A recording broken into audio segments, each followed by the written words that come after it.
Hello everyone and welcome back. So बेटा आज हम अपना नोटिस राइटिंग करेंगे और इस वीडियो के अंदर कंप्लीट एक परफेक्ट फॉर्मेट क्या होता है उसका जिक्र करूंगा, जो कि एक्चुअल में ऑफिशियल आपका फॉर्मेट जो कि सीबीएसई ने आपको दिया हुआ है, वही फॉर्मेट को लेकर हम आगे चलने वाले हैं।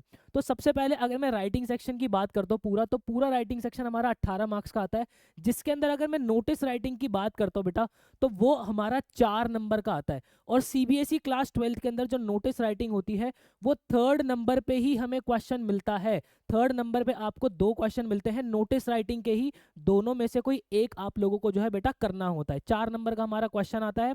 और अगर मैं इसकी मार्क्स डिस्ट्रीब्यूशन की आपसे बात करता हूँ बेटा, तो फॉर्मेट का आप लोगों को 1 नंबर मिलता है। अगर करेक्ट फॉर्मेट आप ठीक लिखते हो बिल्कुल सही तरीके से तो उसका 1 नंबर मिलता है। जो कंटेंट आप उसके अंदर लिखते हो उसके आपको 2 नंबर मिलते हैं। जो आपका ग्रामर और स्पेलिंग्स होते हैं उसका आपका 1 नंबर होता है। इस तरीके से 4 नंबर आपके डिस्ट्रीब्यूटेड होते हैं बेटा।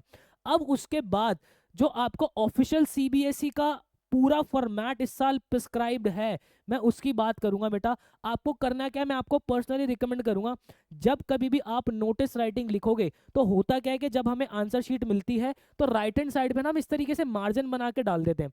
अब आप खुद देखो, एक नोटिस आपने ऐसे लिखा हुआ है जो कि बॉक्स के अंदर आपका बनेगा, और एक मार्जिन आपने यहाँ डाला हुआ है, तो वो दिखने में बहुत बुरा लगता है। हमेशा ध्यान रखना, पेपर मिलते ही हर पेज पे मार्जिन नहीं डालना होता इंग्लिश के पेपर के अंदर, क्योंकि नोटिस राइटिंग इनफैक्ट आपके आगे भी जो है काफ़ी सारी जगहों पे आपको बॉक्सेस बनाने पड़ते हैं, तो वहाँ पे जो है फिर ये बड़ा भद्दा लगता है। तो इसलिए आप ये जो बॉक्स होगा बेटा उस पेज पे आप बिल्कुल भी नहीं बनाओगे जिस पेज पे आपको नोटिस राइटिंग करनी है। नोटिस राइटिंग जो है आपका बॉक्स के अंदर आता है। और कैसे करना होता है, सबसे ऊपर वाली जो लाइन होती है उसके अंदर आता है हमारा नेम ऑफ इशूइंग अथॉरिटी। जो भी अथॉरिटी का नाम होता है वो हमें डालना होता है, कॉमा अगर एड्रेस दिया हुआ है तो आप एड्रेस लिखोगे। अदरवाइज एड्रेस के अंदर देखो मैंने यहाँ पे स्टार मार्क कर रखा है, अगर उन्होंने एड्रेस दिया हुआ है तो आप एड्रेस लिखोगे, अथवा यहाँ पे क्या लिखोगे, आप एबीसी सिटी कर दोगे। क्या कर दोगे, एबीसी सिटी कर दोगे। भाई मैं आपको दिखाऊंगा कि एग्जैक्ट कैसे होता है, ठीक है। देन उसके बाद आप यहाँ पे नीचे कैपिटल के अंदर लिखोगे नोटिस, जस्ट उसके नीचे वाली लाइन में ही, ऐसा नहीं है कि इसके नीचे आप एक लाइन छोड़ दोगे। फिर उसके बाद क्या होगा कि ये एक लाइन जो देख रहे हो, ये वाली लाइन छोड़ने के बाद लेफ्ट हैंड साइड पे आपको क्या लिखनी है बेटा, आपकी डेट। और डेट आपको किस तरीके से लिखनी है, वो लिखनी है आपको अल्फा न्यूमेरिक। वो अल्फा न्यूमेरिक कैसे होती है, आपको जो है इस तरीके से नहीं लिखना कि जैसे कि आपने लिख दिया 11 मार्च 2026। ये गलत फॉर्मेट होता है बेटा। ये 03 करके इस तरीके से नहीं लिखना होता, आपको लिखना होता है 11 मार्च, उसके बाद 20 और एक्स एक्स अगर आप डाल देते हो तो बहुत सेफ रहते हो। हालांकि 2026 भी अगर आप डाल दोगे तो भी कोई दिक्कत नहीं होती, लेकिन मैं पर्सनली रिकमेंड करूंगा कि आप 20XX डाल के आना, हमें सेफ साइड पे जो है वो चलना है। डेट का आपको मैटर क्लियर हो गया। देन उसके बाद एक लाइन छोड़ने के बाद आपको जो है यहाँ पे लिखनी होती है हमारी हेडिंग, जो हमारा टॉपिक होता है वो लिखना होता है। वो भी आपको दिखाऊंगा कैसे छांटते हैं उसको, कैसे लिखा जाता है। फिर उसके बाद एक लाइन छोड़ने के बाद आपकी जो बॉडी होती है नोटिस की वो आपको लिखनी है। अब आपको एक चीज ध्यान रखने की, जो भी आपकी बॉडी होगी वो लगभग 50-60 वर्ड्स के अंदर हमें लिखनी होती है। हालांकि इसके अंदर कुछ जो है ऐसे जो आपके एग्जामिनर होते हैं वो मार्क्स काटते नहीं अगर थोड़ा सा भी एक्सटेंड कर देते हो आप, लेकिन ज्यादा एक्सटेंड ना करना। और ज्यादा एक्सटेंड ना हो उसके लिए क्या करना होता है वो भी मैं आपको बताता हूँ। हमेशा एक चीज ध्यान रखना, जब कभी भी आप नोटिस लिखोगे, सबसे इंपॉर्टेंट चीज बेटा, ये आपका थर्ड पर्सन की रेफरेंस के अंदर ही होना चाहिए। थर्ड पर्सन की रेफरेंस से मेरा मतलब हो गया, आप ऐसे नहीं लिखोगे कि our school is going to organise, ना ना ना ना, ऐसे नहीं लिखना। हमें लिखना है the school is going to organise. अगर आपने लिख दिया कि हमारा स्कूल ये जो है ऑर्गेनाइज कर रहा है तो ये चीज गलत हो जाएगी। आपको लिखना है कि स्कूल जो है वो ये चीज ऑर्गेनाइज कर रहा है। ये बात समझ में आएगी, थर्ड पर्सन के रेफरेंस में लिखोगे। और जो भी आपकी बॉडी होगी, एग्जामिनर क्या ढूंढते हैं उसके अंदर, कैसे आपको मार्क्स दिए जाते हैं, वो जो कंटेंट के 2 नंबर है ना वो क्या है, वो ये ढूंढते हैं। सबसे पहले वो ढूंढते हैं कि इवेंट आपका क्या है, इवेंट आपका कब है, इवेंट आपका कहाँ है, इवेंट आपका कैसे होगा, और इवेंट में अगर कोई चीफ गेस्ट आ रहे हैं या कौन करा रहा है, वो बात इसके अंदर मेंशन होनी चाहिए इस बॉडी के अंदर। अगर ये 5-6 चीजें मेंशन है, एग्जामिनर आपको पूरे में से पूरे मार्क्स देते हैं। देन उसके बाद आप क्या करोगे बेटा, यहाँ पे जस्ट उसके नीचे यहाँ पे आपका जो नाम आपको गिवन होगा वो आप लिखोगे, उसके नीचे वाली लाइन में डेजिग्नेशन लिखोगे। बच्चे क्या करते हैं, यहाँ पे साइड में डेजिग्नेशन लिख देते हैं, ना ना ना ऐसे नहीं करना। और उसके नीचे आपको क्या करना है, सिग्नेचर करना है। क्या करना है, सिग्नेचर करना है। सिग्नेचर ये नहीं आपके खुद के सिग्नेचर कर दो ना, खुद के सिग्नेचर नहीं करने, जो नाम आपको दिया होगा नोटिस के अंदर वही सिग्नेचर आपको करने हैं। अब वो सिग्नेचर भी कैसे करने हैं उसकी बात भी मैं आगे करूंगा। ये बिल्कुल करेक्ट एकदम एग्जैक्ट फॉर्मेट है, कोई आपके मार्क्स इसके अंदर नहीं काट सकता। अब उसके बाद आगे चलते हैं। ये जो क्वेश्चन है बेटा, ये हमारा सीबीएसई का ऑफिशियल 25-26 का जो हमारा ऑफिशियल सैंपल पेपर का क्वेश्चन ही मैंने लिया हुआ है।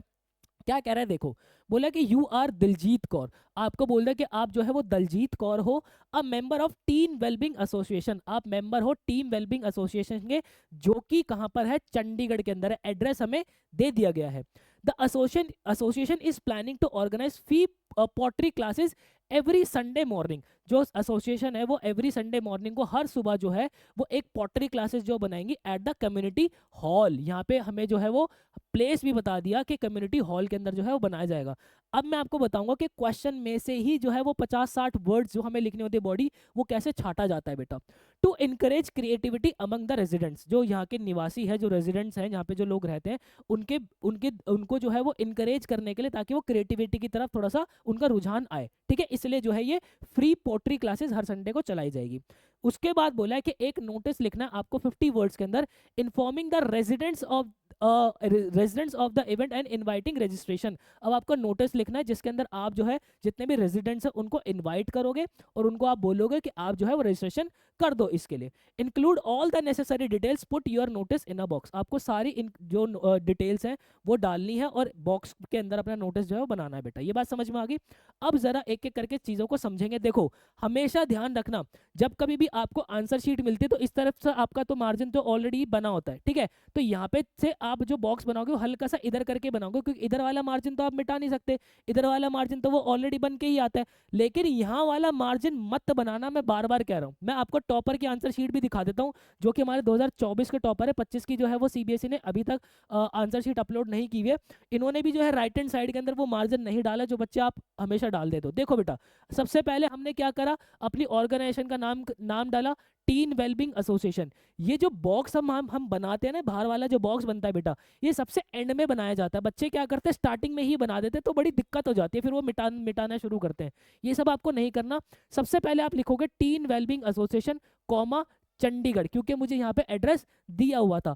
अगर एड्रेस नहीं दिया होता तो मैं क्या लिखता, अगर सिर्फ वो इतना ही बोलता था ना क्वेश्चन के अंदर, यहाँ पे चंडीगढ़ अगर मुझे नहीं दिया होता, लेट्स से वो बोलता है you are Daljit Kaur, member of teen wellbeing association, तो फिर मैं यहाँ पे क्या लिखता, फिर मैं यहाँ पे लिखता एबीसी सिटी, या फिर मैं लिख देता XYZ सिटी। इस तरीके से मैं लिखता, इसको सिर्फ टीन वेलबिंग एसोसिएशन करके नहीं छोड़ता। जस्ट उसके नीचे मैंने जो है क्या लिख दिया, नोटिस लिख दिया। और उसके बाद सीबीएसई का जो हमारा पेपर है वो 11 मार्च को डलने वाला है, तो ठीक इस तरीके से जो है मैं यहाँ पे डेट डाल दूंगा 11 मार्च 20XX। सेफ साइड पे चलेंगे, 2026 भी डाल सकते हो, कोई दिक्कत नहीं होती, एग्जामिनर मार्क्स नहीं काटते। पर अगर आप यहाँ पे टॉपर की आंसर शीट भी देखोगे तो इन्होंने भी कैसे लिखा है, 21 फरवरी 20XX। ठीक है, बात समझ में आ रही है बेटा। तो आपको भी क्या करना है, इस तरीके से ही लिखना है 11 मार्च 20XX। ठीक है, देन उसके बाद एक लाइन आप यहाँ पे छोड़ दोगे। एक लाइन छोड़ लेने के बाद आपने जो है हेडिंग डाली क्या, फ्री पोट्री क्लासेस। ध्यान रखना, जो आप हेडिंग डालोगे वो आप कैप्स के अंदर डाल सकते हो, पर कैप्स के अंदर डालने के बाद ये नहीं कि उसके ऊपर दो बार करके पेन चला रहे हो, ना ना ना। अगर आप यहाँ पर भी देखोगे इन्होंने भी कुछ इस तरीके से अपनी हेडिंग जो है वो डाली है। ठीक है, बात समझ में आ रही है।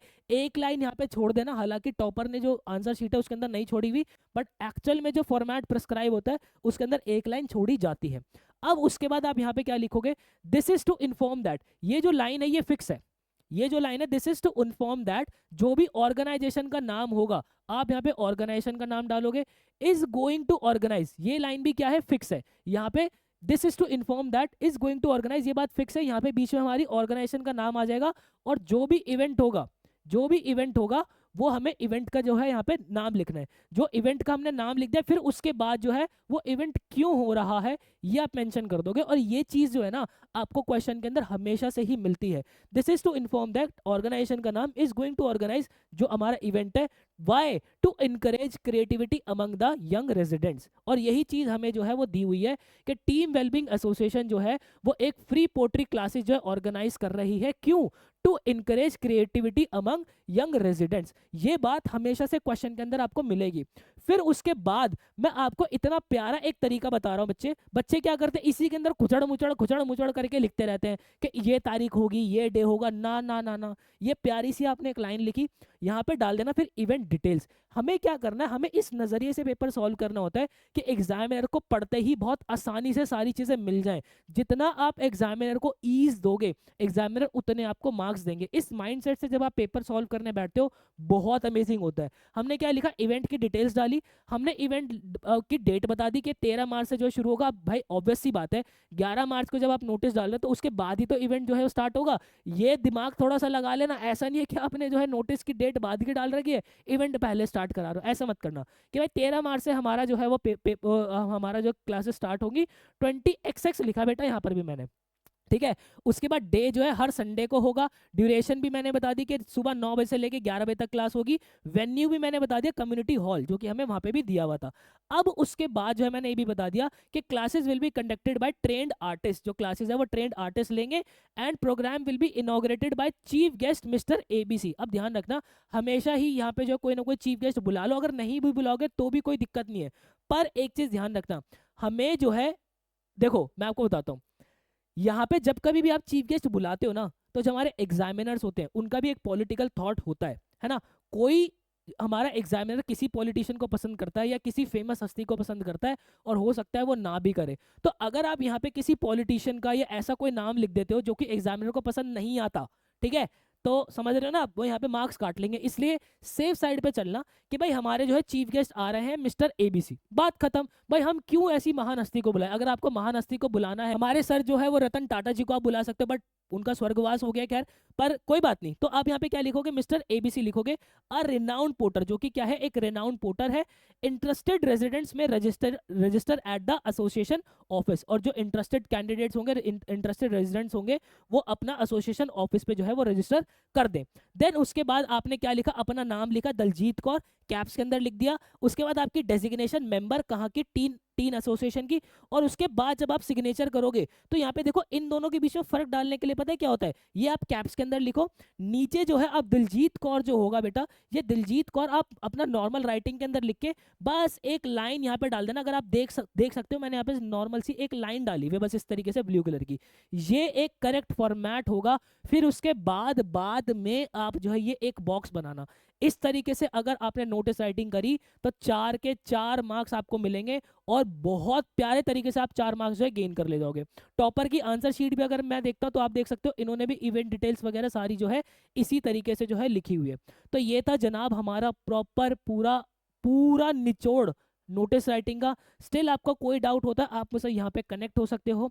इस वीडियो के जो डिस्क्रिप्शन के अंदर मैंने नोट्स वगैरह डाल दी हैं, प्लस प्रीवियस ईयर पेपर्स भी मैं जो है वो अटैच कर दे रहा हूँ, जिससे आप जो है नोटिस राइटिंग की बहुत अच्छे से प्रैक्टिस कर सकते हो। जाते जाते एक हैशटैग अपने दिमाग के अंदर जरूर रखना, दैट इज रियाज ही राज है। क्योंकि जब आप अपने ड्रीम कॉलेज के अंदर पहुंचोगे, जिंदगी के अंदर बहुत कुछ अच्छा करोगे, तो लोग आपसे पूछेंगे कि क्या राज है, तब आप उनको जवाब देना कि मेरी मेहनत, मतलब कि मेरा रियाज ही राज है। Thank you so much guys, मिलता है किसी नेक्स्ट वीडियो के अंदर। मुझे दीजिएगा इजाजत, till then bye bye and take care.